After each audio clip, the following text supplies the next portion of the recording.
పల్లెలే దేశానికి పట్టుకొమ్మలంటారు. అలాంటి పల్లెల విశేషాలను, పల్లెవాసుల జీవన స్థితిగతులను తెలిపే కార్యక్రమమే అమ్మ న్యూస్ అమ్మ భారత్ మా ఊరు. కార్యక్రమంలో భాగంగా ఆదిలాబాద్ జిల్లా జైనత్ మండలంలోని ప్రాచీన గ్రామం లేకర్వాడ విశేషాలను మా రీజనల్ కోఆర్డినేటర్ సత్యనారాయణ అందిస్తారు.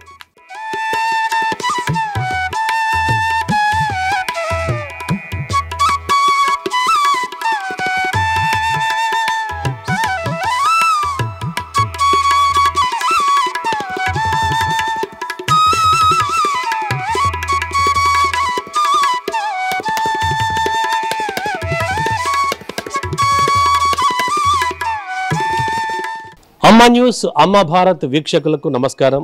మా ఊరు కార్యక్రమానికి స్వాగతం.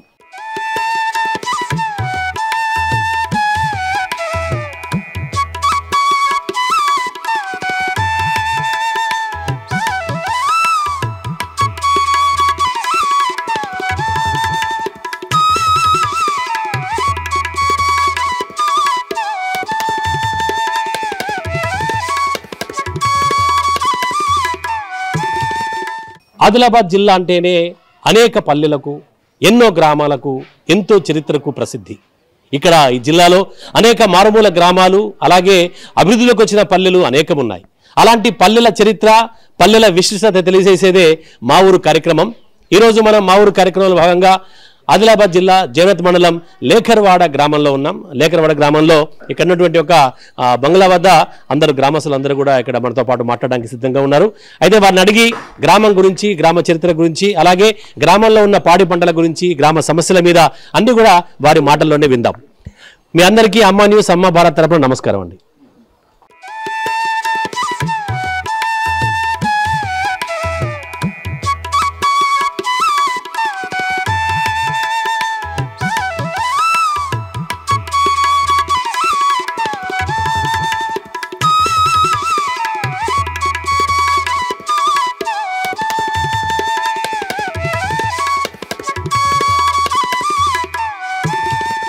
అయితే చెప్పండి, అంటే లేకర్వాడ అనేటటువంటి ఒక ఊరు దాదాపుగా అంటే కాగా ఎన్నేళ్ల క్రితం ఈ లేకర్వాడ గ్రామం ఏర్పడ్డట్టు భావిస్తున్నారు?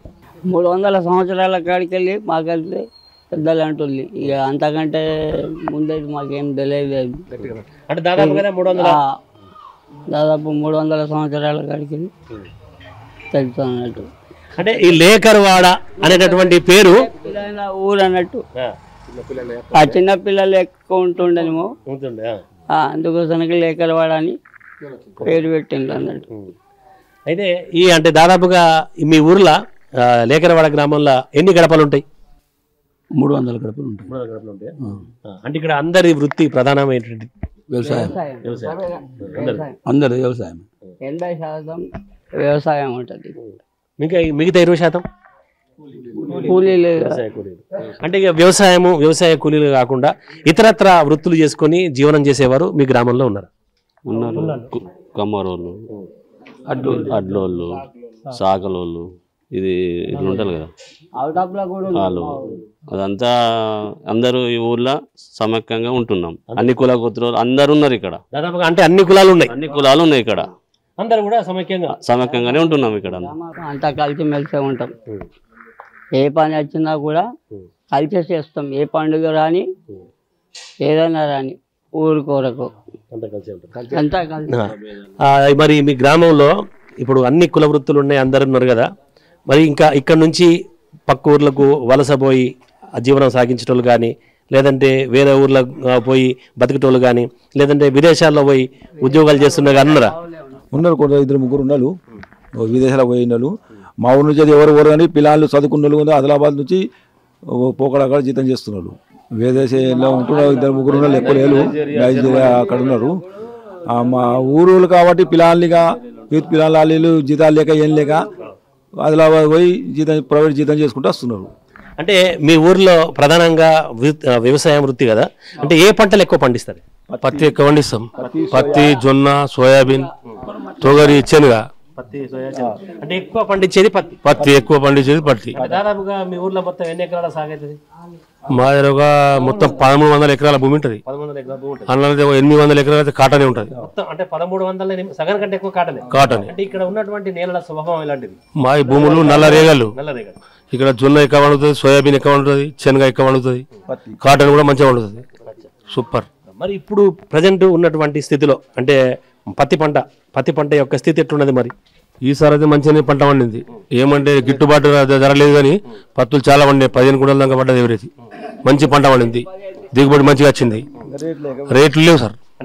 దిగుబడి మంచిగా ఉంది కానీ రేట్ లేదు. అంటే మీకు నేలలు మంచివి కాబట్టి నంబర్ 1 నేలలు మా జనత మండలం అయ్యే నంబర్ 1 నేలలు. సూపర్ క్వాలిటీ భూములు, మంచిగా పంట వస్తుంది. గిట్టుబాటు ధర ఎంత ఉండే ఈసారి పత్తికి గిట్టుబాటు ధర ఎంత ఉండే సార్? 6500, 7000 రూపాయలు కానీ 800, 900 అయితే కూలీలకే పోతాయి పత్తి తీయడానికి. మాకు వచ్చేటి 6200. అంటే మీ గ్రామంలో నెంబర్ 1 పత్తి, నంబర్ 1 క్వాలిటీ పత్తి. తేమ శాతం సూపర్ 32 క్వాలిటీస్ మేము. మంచి పత్తి రేట్తో లాస్ అయిపోయింది. ప్రజెంట్ ఉన్నటువంటి స్థితిలో ఒక ఎకరానికి పంట పండించాలంటే మరి ఇప్పుడు ఎంత ఖర్చు అవుతున్నది? మనకు పెట్టుబడి దిగుబడి వచ్చిన తర్వాత ఎంత మిగులుతున్నది? 15 నుంచి 20 ఎకరానికి 20 మినిమం. మరి దిగుబడి ఎంత వస్తుంది ఎకరానికి? దిగుబడి వస్తుంది సార్ 10 క్వింటాల దాకా వస్తుంది కాటన్ అయితే. అంటే మంచి భూమి ఉంటే 10 క్వింటాలు వస్తుంది. 10, 12 అట్లా వస్తుంది. అంటే ఒకవేళ వర్షాభావం అంటే ఎలాంటి స్థితిలో ఉన్నా కూడా 10 వస్తుందా? వస్తుంది సార్.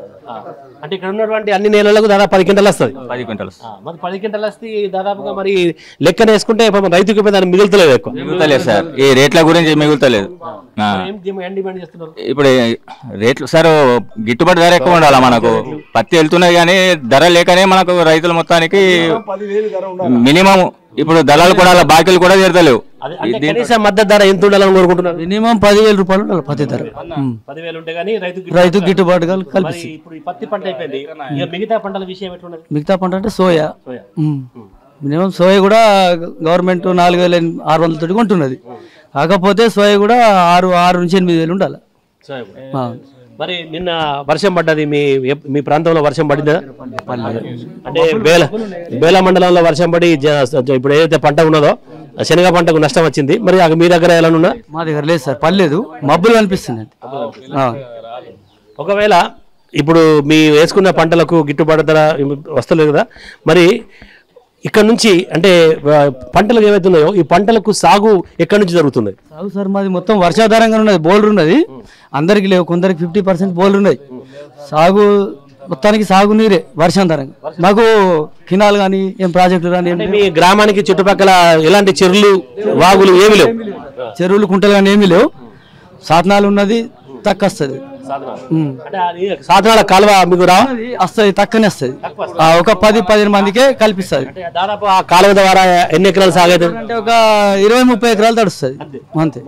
20-30 ఎకరాలు తడుస్తుంది. మిగతా అంతా వర్షాధారం. మరి ఇక్కడ బోర్ల మీద ఆ జీవనాధారం చేసేది ఎంతమంది ఉంటారు సార్? ఒక 25-30% మంది ఉంటారు బోర్లు.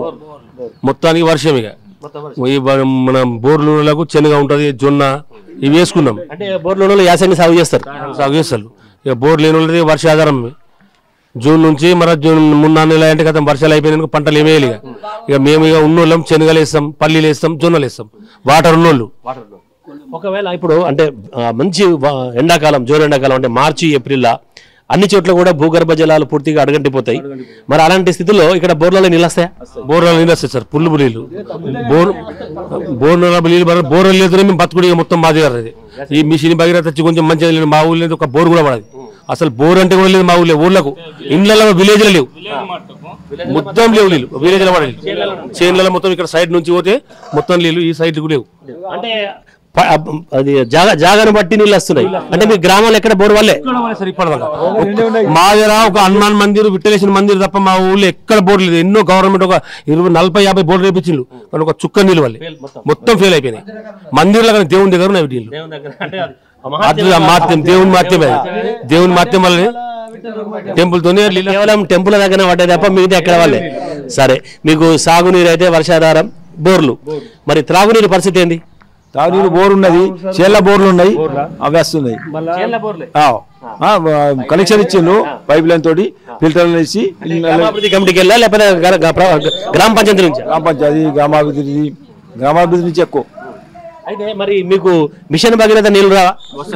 వస్తున్నాయి కంటిన్యూస్ తాగరు, ఎందుకంటే అది ఎక్కడ కలుస్తాయని ఉద్దేశం కొద్దీ కలిసి వస్తాయి, అవి కలిసి వస్తాయి, తాగబుద్ధి కాదు, తాగరాదు అవి. అంటే మీ బోర్ల వారి ద్వారానే మీ గ్రామం ఇది బాల వికాసం ఉన్నది, ఆ ఫిల్టర్ నీళ్ళు అవి తాగుతున్నాం. తాగునీరుకైతే ఇబ్బంది లేదు. తర్వాత సాగునీరుకైతే వర్షాధారం కాబట్టి చెట్లు మనకు లేనేలే కాబట్టి లేను. ఎప్పుడు కరెంటు లేకపోతే తాగునీరు ఇబ్బంది ఉంటది, కరెంట్ లేనప్పుడు ఖచ్చితంగా. అంటే బోర్లతోనే సప్లై కదా, దానివల్లనే కరెంటు ఉంటేనే నీళ్లు, కరెంటు లేకపోతే నీళ్లు తాగతందుకు ఉండయి. మళ్ళీ తీసుకొద్దామంటే కూడా 1 కిలోమీటర్ 2 కిలోమీటర్లు ఖచ్చితంగా పోవాల్సిందే. మరి ఇప్పుడు దాదాపుగా ఈ గత ప్రభుత్వం కానీ ఇప్పుడు ప్రభుత్వం కానీ కరెంట్ అయితే మంచిగా ఉంటుంది, 24 hours కరెంట్ అయితే ఉంటున్నది, కరెంట్ ఉంటుంది కాబట్టి మనకి ఇబ్బంది లేదు. అయితే ఇక విద్యార్థుల మన పిల్లల విషయానికి వస్తే, ఇప్పుడు మీరైతే రైతు కూలీలుగా, ఆ తర్వాత ఇతరత్ర అంటే కొంతమంది ఇట్లా ఉద్యోగాలు ఉన్నారు. పిల్లలు చదువుకోవడం కోసము మీ ఊళ్ళో పాఠశాల ఎంతవరకు ఉన్నది? అంత ప్రైవేట్ సంస్థ అయింది, బళ్ళు ఉన్నాయి కదా. ఇప్పుడు బస్సులు గవర్నమెంట్ బళ్ళల్లో తక్కువ అయింది. మా ఊళ్ళో ప్రైవేట్ ఎక్కువ పోతున్నారు. ఆదిలాబాద్ పోతున్నారా? ఆదిలాబాద్ పోతున్నారు. ఇక్కడ నుంచి మొత్తం బస్సులు ప్రైవేట్ బస్సులు వస్తున్నాయి కదా, ఆ బస్సుల ద్వారా పోతున్నారు. 40 మంది ఉన్నారు. అయితే దాదాపుగా ఇప్పుడు మీ ఇంత పెద్ద గ్రామంలో 40 మంది ఉన్నారంటే కొద్దిగా ఎక్కువ మంది ప్రైవేట్ పోతున్నట్టే. అంటే ఇక్కడ మరి అంటే ఏంది గవర్నమెంట్ స్కూల్ వాళ్ళ ఉపాధ్యాయుల శిక్షణ బాగాలేదా? మరి బాగా ఉంటే అయితే ఎవరు వెళ్ళరు. బాగా సెక్షన్ కరెక్ట్ ఉంటే కింద ఎవరైతే బయట వెళ్ళారు కదా, మరి బయట తల్లిదండ్రులు ఏం కోరుకుంటారు, బయట పంపిస్తే మా పిల్లలకు మంచి చదువు వస్తుందేమో ఇది అని కోరుకుంటున్నారు అంతే. ఇక మరి చదువు వస్తున్నదేమో తల్లిదండ్రులు మరి గవర్నమెంట్ బడి ఉన్నది. ఈ గవర్నమెంట్ బడిలో పోతే మరి చదువు కరెక్ట్ ఉన్నదా లేదా తల్లిదండ్రులు చూసుకోవాలి కదా. ఇప్పుడు కొందరు అంటే పేదవాళ్ళు ఉంటారు కదా, పేదవాళ్ళు ఇప్పుడు ఏమన్నారంటే మా పిల్లల్ని మంచిగా కూలీనాలు చేసన్నా గవర్నమెంట్ బళ్ళకు పంపుతున్నారు, ప్రైవేట్ బళ్ళకు పంపుతున్నారు. ఆలస్యంగా ఎందుకంటే జీవనోధారమే ఇక్కడ ఏమన్నది వ్యవసాయ జీవనాధారం ఉన్నది. ఇక్కడ కూలీలుగా బాగా ఉన్నారు. కూలీలుగా ఏమన్నా అంటే మా పిల్లల్ని మంచిగా చదివించుకుంటే బాగుంటారు, బాగుపడతారు అన్న ఒక ఉద్దేశంతో ప్రైవేట్ బళ్ళలో ఎక్కువ పంపుతున్నారు. మరి ఇప్పుడు ఇక్కడ ఉన్నటువంటి ఉపాధ్యాయులు లోకల్ ఉంటారా లేకపోతే ఆదిలాబాద్ నుంచి వస్తారు? ఇక మరి పిల్లలకు మధ్యాహ్న భోజనం ఎట్లున్నది? మంచిగా ఉన్నది, డైలీ పెడతారు, బుధవారం గుడ్లు పెడతారు, మంచిగానే పెడతారు. సో పిల్లలది సమస్య అయితే లేదు. ఇక పోతే మీ గ్రామంలో అంతా కలిసి చేసుకునే పండుగలు అంటే ఊరంతా కలిసి ఒక్కటై గమ్మత్తుగా మొత్తం అంతా ఆనందోత్సాహాల మధ్య చేసుకునే పండుగలు ఏమున్నాయి? దసరా, దీపావళి, మళ్ళా మా విఠల రుక్మాయి టెంపుల్ పెళ్లి రోజు, అది కార్తీక పౌర్ణమి బాగా ఘనంగా చేసుకుంటాం. అది మళ్ళా హోలీ. అయితే ఇప్పుడు ఈ ఊర్లో అంటే ఇందులో ఏ పండుగ కన్నా జాతర అనేది ఉంటుంది, మీ ఊర్లో ఉంటుందా? జాతర అక్కడనే విఠల రుక్మాయి టెంపుల్ రోజు జాతర అక్కడనే. అప్పుడు అన్ని గ్రామాలకు వెళ్ళి చుట్టుపక్కల గ్రామాలకు వెళ్ళేస్తారు, మళ్ళా అన్నదానం చేస్తాం. అంటే విఠల రుక్మాయి కళ్యాణంతో పాటు జాతర కార్యక్రమం, అన్నదానము, దానికి చుట్టుపక్కల భక్తులు అందరూ వస్తారు. మళ్ళీ ఆ రోజు మన బ్రహ్మం గారి ఆట ఆడతారు. మా బ్రహ్మంగారి నాటకం అదే రోజు. అంటే ఈ బ్రహ్మంగారి నాటకం ఆటోళ్ళు మీ గ్రామస్తులు ఉంటారా లేదంటే వేరే గ్రామంలో చేస్తారా? మీ గ్రామస్తులు ఎంతమంది మీరు ఆ బ్రహ్మంగారి ఆట మీద ఆధారపడతారు? 21 మంది ఉన్నారు. 21 మంది ఉన్నారు. అందరు ఈ గ్రామస్తులేనా? అందరు గ్రామస్తులే, యువకులే అందులో కూడా.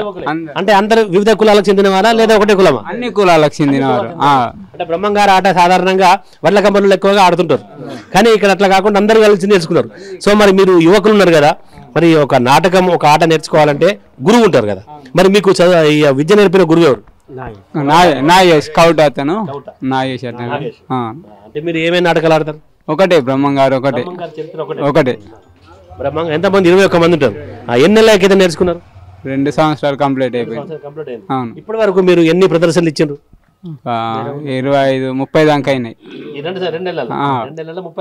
పక్క విలేజ్లలో పోయినాం, వేరే వేరే గ్రామాల్లో. ఎక్కడెక్కడ? అంటే మీ గ్రామంలో ఎన్ని ఇచ్చారు ప్రదర్శనలు ఇప్పుడు మీ గ్రామంలో? ఇయర్కో ఒకటి.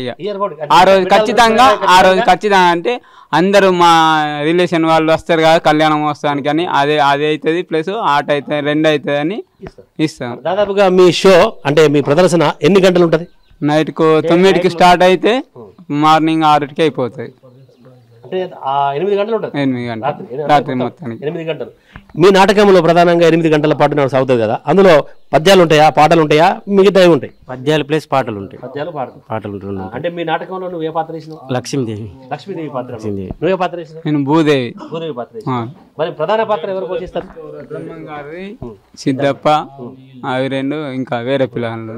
మీ పాత్రలు ఏదైతే లక్ష్మీదేవి పాత్ర, భూదేవి పాత్ర అందులో డైలాగ్ కానీ లేదా ఒక పద్యం కానీ యాదుకున్నదా? వినుమేక చెలియా నన్ను భూదేవి అందు రమ్మా, వినుమేక చెలియా నన్ను. లక్ష్మీదేవి పాత్ర పద్యమా పాట? పద్యమా పాట ఏదన్నా? శాంతాకారం భుజగశయనం పద్మనాభం సురేశం విశ్వాకారం గగన సందృశ్యం లక్ష్మీకాంతం కమలనయనమో. వెరీ గుడ్, మంచి పాటలు పాడుతున్నారు. అలాగే గ్రామంలో కూడా కళాకారులు కూడా ఉన్నారు. అలాగే మీరు అంటే ఉన్నటువంటి మీ గ్రామంలో అంటే ఆధ్యాత్మిక దారి కోసం ఎన్ని ఆలయాలు ఉన్నాయి? 2 ఉన్నాయి సార్. హనుమాన్ టెంపుల్ ఉన్నది, విఠలేశ్వర టెంపుల్ ఉన్నది. హనుమాన్ టెంపుల్ ఏమైనా కార్యక్రమాలు ఇచ్చేది జరుగుతాయా? భజనలు చేస్తాం. శ్రావణ మాసంలో నెల రోజులు భజన చేసి, శ్రావణ మాసం నెల రోజులు భజన చేసి. గ్రామంలో ఇంకా ప్రధానంగా గిది ఉంటే మంచిగా ఉండు అనేటటువంటి సమస్యలు, అంటే గిది ఉంటే బాగుంటుంది, గిది లేదు అనేటటువంటిది ఏదైనా ఉన్నదా? అన్ని మంచిగానే ఉన్నాయి. ఊళ్ళో హనుమల టెంపుల్ పరిస్థితి బరోబర్ లేదు. ఊరోళ్ళు దాన్ని ఇది చేసుకోవాలని చూస్తున్నాం. ఇక అంతే.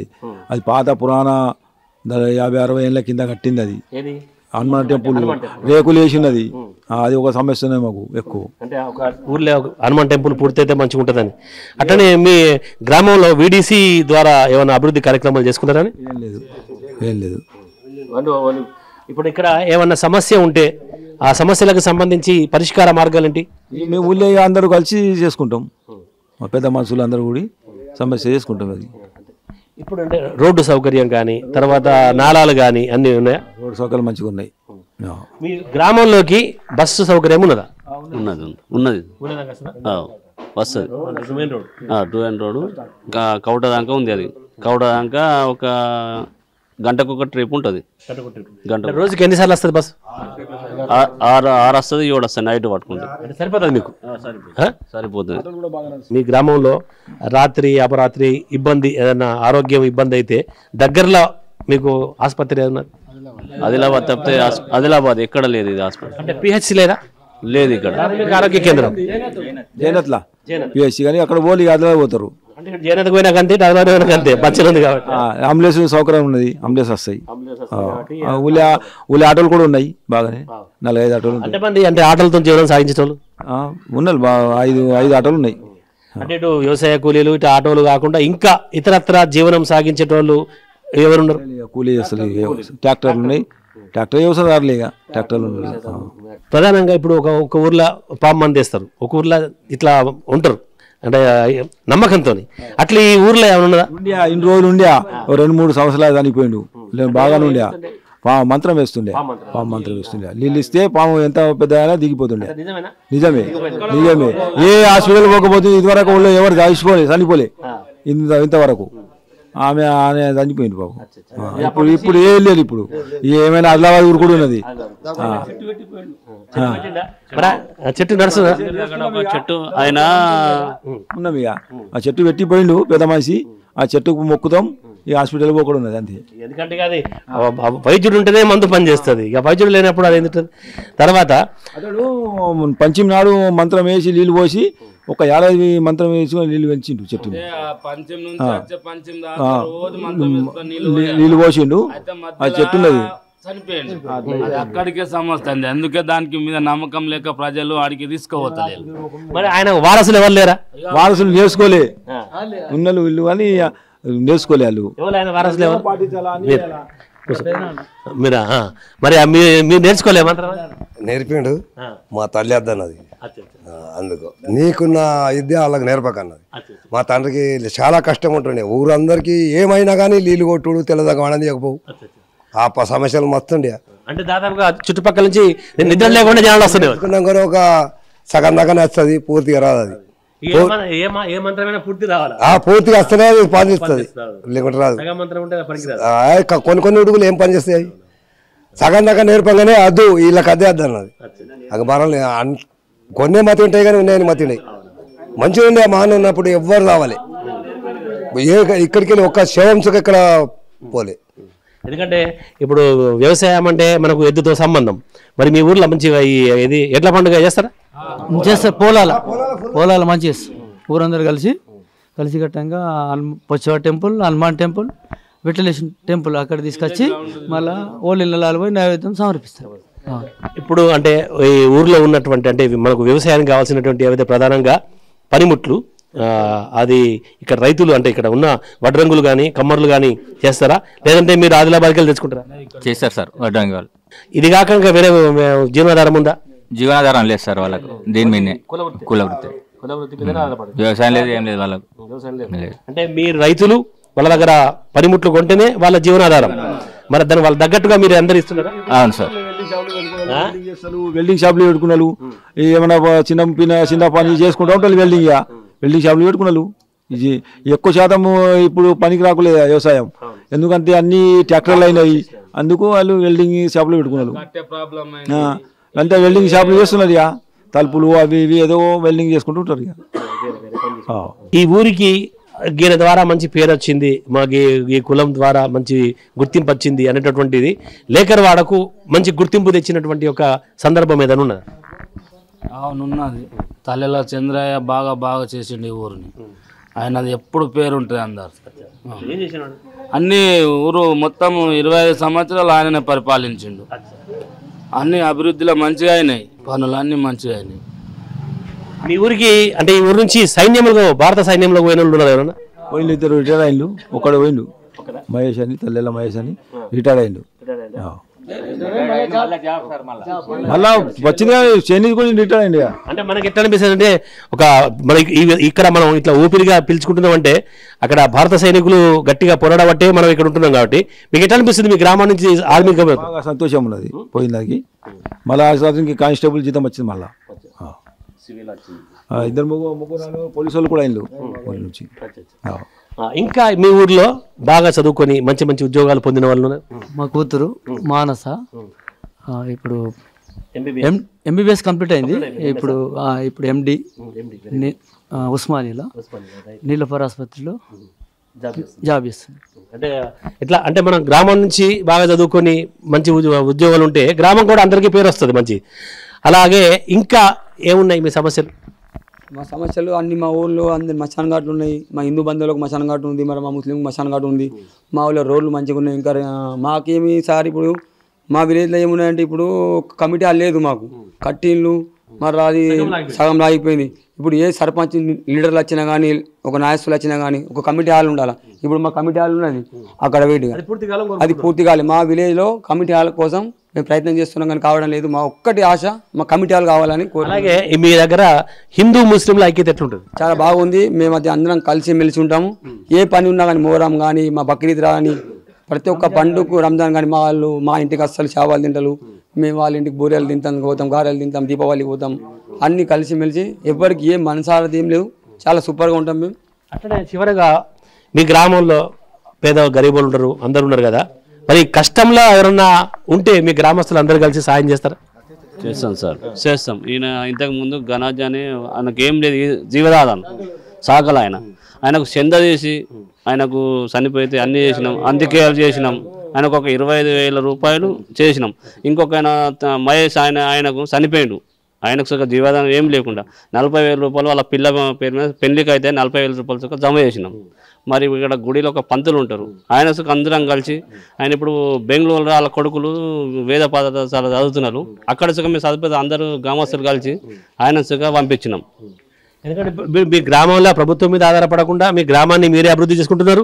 అలాగే మీ గ్రామంలో కష్టం వచ్చినా కూడా తల చేసి చేస్తున్నారు. సో ఈ రకంగా అంతేకాకుండా గ్రామంలో ఏ పండుగ అయినా కులమతాలకు అతీతంగా అంత సమైక్యంగా చేస్తాం. అందరు కులమత భేదం అన్నది ఇక్కడ లేదు, అంత సమైక్యంగానే ఉంటాం. మాకు పొలాల పండుగ వచ్చిన వాళ్ళు వస్తారు, బక్రీద్ ఉన్నా రంజాన్ ఉన్నా మేము పోతాం, అన్ని పండుగలకు మేము కలిసిమెలిసే ఉంటాం ఇక్కడ. అట్లాగే ఇక్కడ మీ గ్రామంలో ఉన్న యూత్ ఉన్నది. స్వామి వివేకానంద యూత్ ఉన్నది ఇక్కడ బాగానే నడుస్తుంది. యూత్ పనులు వాళ్ళు మంచిగా పిల్లలు చేస్తారు. ఏమన్నా కార్యక్రమం ఉన్నా ఏమున్నా వాళ్ళు సహకరిస్తారు. ఇది మనం చూస్తున్నాం హనుమాన్ టెంపుల్. ఈ గ్రామంలో ఉన్నటువంటి అతి పురాతనమైనటువంటి ఒక ఆలయం పూర్తిగా శిథిలావస్థకు చేరుకుంది. చిన్న రేకుల షెడ్లో ఈ యొక్క హనుమాన్ మందిరం ఉండడం, ఈ గ్రామస్తులందరూ కూడా ఇక్కడ ఒక మందిరం నిర్మించుకుంటే బాగుంటుంది అన్నటువంటి ఒక ఆలోచనతో ఉన్నారు. దానికి సరైనటువంటి ఒక దాతల కోసం ఈ యొక్క గ్రామస్తులు అయితే ఎదురు చూస్తున్నారు. అంటే దాదాపుగా 10 లక్షల నిధులు అయితే కనుక ఈ యొక్క టెంపుల్ పూర్తయ్యే అవకాశం ఉందన్నట్టుగా గ్రామస్తులు చెప్తున్నారు. దానికి సంబంధించినటువంటి ఒక దాతల కోసం అయితే గ్రామస్తులు చూస్తున్నారు. అయితే ఊర్లో విశేషం ఏంటంటే ఉన్నటువంటి ఒక 2 బోర్లు అవి 2 కూడా టెంపుల్ దగ్గరనే పడడం అనేటువంటిది ఒక విశేషంగా చెప్పొచ్చు. ఎందుకంటే ఇక్కడ మిగతా ఎక్కడ బోర్లు వేసినా కూడా అన్ని చోట్ల కూడా బోర్లు ఫెయిల్ అవుతున్నాయి. కానీ ఇక్కడ ఉన్నటువంటి ఒక హనుమాన్ మందిర్, ఆ తర్వాత గ్రామంలో ఉన్నటువంటి ఒక విఠలేశ్వర మందిర్లో ఈ 2 చోట్ల మాత్రమే బోర్లు సక్సెస్ అయినాయి. మిగతా అన్ని చోట్ల కూడా బోర్లు ఫెయిల్ అవుతున్నట్టుగా గ్రామస్తులు చెప్తున్నారు. అంటే ఒక మహత్యం అయితే గ్రామంలో దేవుడిది అయితే కనబడుతోంది. ఇక్కడ మాత్రమే ఈ యొక్క బోర్లు పనిచేస్తున్నాయి. ఇక్కడ నుంచే గ్రామస్తులు వారికి తాగునీటి అవసరాలు కానీ ఇతరత్రా కానీ తీర్చుకుంటున్నారు. కాబట్టి ఈ మహత్యం గలటువంటి ఒక ప్రాంతంలోనే ఒక టెంపుల్ నిర్మిస్తే బాగుంటుందని గ్రామస్తులు అంటున్నారు. చెప్పండి, అంటే మీ కోరిక ఏమున్నది? మాకు బుద్ధి తెలిసిన నుంచి మందిర్ ఇలానే ఉన్నది. ఈ మందిర్ ఎటువంటి అభివృద్ధిలో లేదు. ఇప్పుడు కిందికి వచ్చింది. దానికి మనకు అవకాశం ఎవరన్నా ఇవ్వాలని కోరుకుంటున్నాం. ఇది ఒక్కటి కావాలా మాకు. మంది బాగా అద్భుతంగా అనిపిస్తుంది. ఇప్పుడు ఏ ఊళ్ళో లేవు ఇట్లా మందిర్లు. ఇక టీళ్ళ చెట్లు ఎక్కడ లేవు, ఏ పల్లెటూరులో ఎక్కడ లేవు. అందుకే మేము అది కోరేది ఒకటి ఉన్నది. గ్రామాలు కూడా ప్రయత్నం చేస్తున్నాం, అది కొంచెం కాకులేదు. దీన్ని కట్టే పొజిషన్లో ఉన్నాము. అది ఈ గ్రామంలో అయితే అంతా ఒక కలిసికట్టుగా ఐకమత్యంగా కులమతాలకు అతీతంగా అంతా ఒక అన్నదమ్ముల లెక్క మేమంతా కలిసి ఉంటామని చెప్పేసి గ్రామస్తులు చెప్తున్నారు. అలాగే గ్రామంలో ఉన్న కూడా ఆ ప్రభుత్వం మీద పూర్తిగా ఆధారపడకుండా ఇక్కడ ఉన్నటువంటి సమస్యల్ని గ్రామస్తులే ఆ సమస్యలు పరిష్కరించుకోవడం, అంతా కలిసికట్టుగా ఉండడం, అలా తర్వాత ఏ పండుగైనా పబ్బమైనా ఒక్కటిగా కలుపుకొని జరుపుకోవడం అనేటటువంటిది లేకరవాడ ప్రత్యేకతగా గ్రామస్తులు చెప్తున్నారు. ఇది ఈరోజు మా ఊరు కార్యక్రమం. రేపు ప్రసారమయ్యే మా ఊరు కార్యక్రమంలో మరో గ్రామంతో మరికొన్ని విశేషాలతో మళ్ళీ కలుసుకుందాం. అంతవరకు చూస్తూనే ఉండండి అమ్మా న్యూస్, అమ్మా భారత్, జనం కోసం నిజం కోసం.